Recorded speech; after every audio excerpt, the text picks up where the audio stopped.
হচ্ছেন মদিনার বিচারপতি। ঐতিহাসিকরা লিখছেন হামাকাতা আমান কামিলান ফালাম ইয়াখতাসিম ইলাইহি ইসনান, পূর্ণ একটি বছর পার হয়ে গেল, হযরত ওমরের আদালতে কোন একজন মামলা নিয়ে একজনের বিরুদ্ধে আর একজন আসলো না। সুবহানাল্লাহি ওয়া বিহামদিহি। হযরত ওমর হযরত আবু বকরের কাছে গিয়ে বললেন, মা হাজাতা বিইনদা কওমিন মুমিনিনা ইয়া খলিফাত রাসূলিল্লাহ সাল্লাল্লাহু আলাইহি ওয়াসাল্লাম, হে আল্লাহর রাসূলের খলিফা, বিচারকের এখানে দরকারটা কি?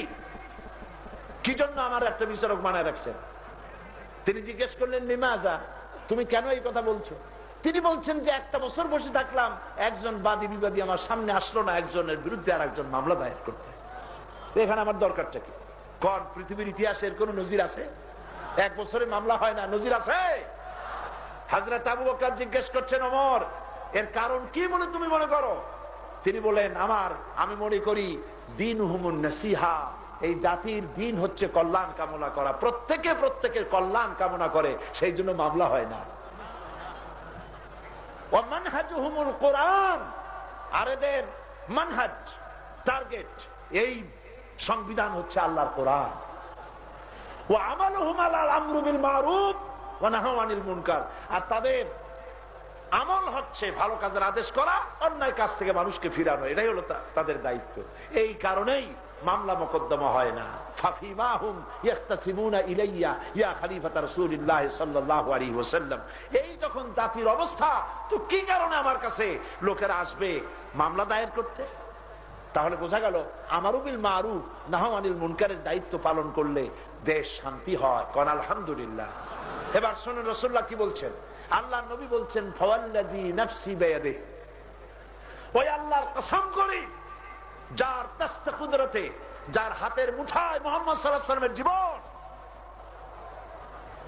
লা তা'মুরুন্না বিল মারুফ ওয়া লা তানহাউন্না আনিল মুনকার, তোমাদেরকে অবশ্যই ভালো কাজের আদেশ করিতেই হইবে, তোমাদেরকে অবশ্যই অন্যায় কাজ থেকে মানুষদেরকে ফিরাতেই হইবে।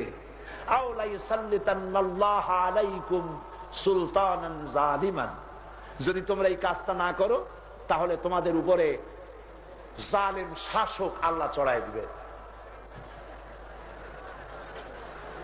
তোমাদের উপরে তোমার দেশের সবচাইতে দুশ্চরিত্র লোকগুলি তোমাদের শাসক হয়ে বসবে। সুম্মা ইয়াদউহু খিয়ারাকুম, এরপরে তোমার দেশের ভালো মানুষেরা আল্লাহর কাছে যত দোয়া করুক, ফালা ইউস্তাজাবা লাকুম, আল্লাহর কাছে দোয়া মঞ্জুর হবে না। কাজী আজ যদি আমাদের বাঁচতে হয়, আমারু বিল মারুফ ওয়া নাহয়ু আনিল মুনকারের দায়িত্ব পালন করতে হবে। আর এই দায়িত্ব পালন করতে গেলে কি আসবে? কোন কি আসবে? বিপদ। কি আসবে?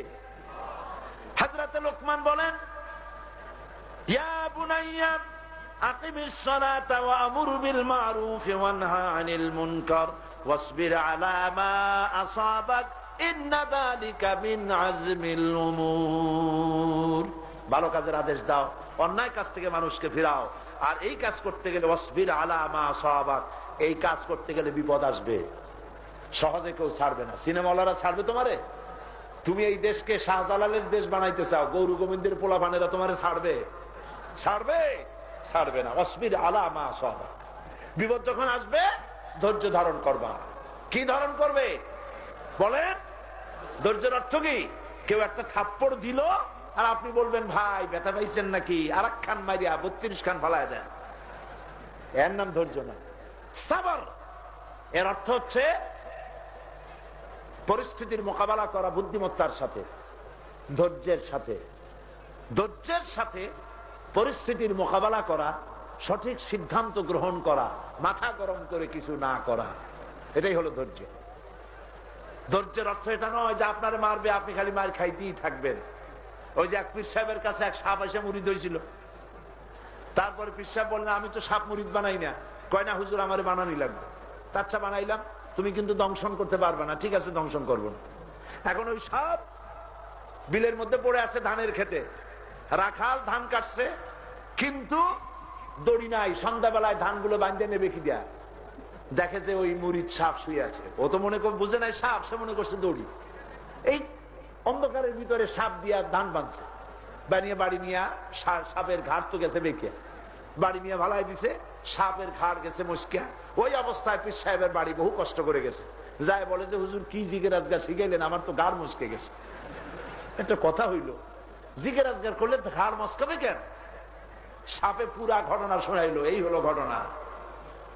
পীর সাহেব বলছেন, বেটা সাপ, আমি তোরে বলছিলাম দংশন করবি না, কিন্তু ফোঁস করতে তো নিষেধ করছিলাম না।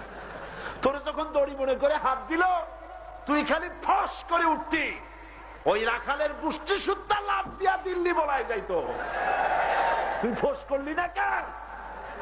কাজী জাতি ভয় পাবেন না। আপনারা কি ভয় পাইছেন? আপনারা কি ভয় পেয়েছেন? ভয়ের কোনো কারণ নাই। আল্লাহ আমাদের সাথে আছেন। কে আমাদের সাথে আছেন? বাংলাদেশ ইসলামের জন্য। চিল্লায় বলেন, বাংলা কিসের জন্যে? আরো জোরে বলেন, কিসের জন্যে? যদি প্রয়োজন হয় সেই ইসলামের জন্য রক্ত দেবার, সিলেটের লোকেরা রক্ত দিবে। যদি প্রয়োজন হয় জেলে যাওয়ার, জেলে যাবে। যদি প্রয়োজন হয় শহীদ হওয়ার, শহীদ হবে। আল্লাহ রাব্বুল আলামিন তৌফিক দান করুন, আল্লাহর দ্বীনকে জমিনে